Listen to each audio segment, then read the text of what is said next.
Walang yan. Ang lakas ng kliyente mo, Torny. Hindi pa tapos kunan ng statement. May release papers na. So? Anong pakialam mo? Pasalamat kayo. At hindi ako ang naging investigador. O ngayon, ano kung ikaw ang investigador? Ngungudgad ko yung mukha mo sa inodor. Nang mabuwasan yung kabugan mo. Bakit hindi mo subukan?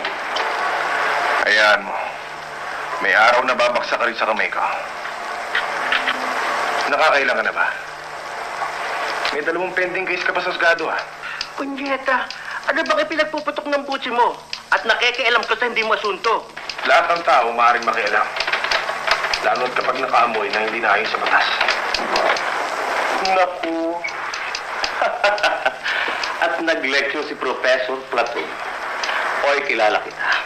Alam kong maraming takot sa'yo. Pero magpasalamat ka at hindi tayo nagkakaenkwentro. Kung hindi, wala pang 3 minuto. Tanggal ka na sa trabaho. Kung gusto mo, ngayon na tayo magkasubukan, eh. Tawagin mo na kung sinong hudas ang gusto mong tawagin.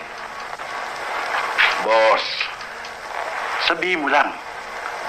At titirisin ko putong yan. Huwag na, Albert. Masyado kang malaki para sa kanya. Wala mo sa akin yan. Putang na! Pulos kayo dandan! Ako na bahala dyan! Wag. Kawawa naman kayo. Relax ka lang. Wala tayong laban dito.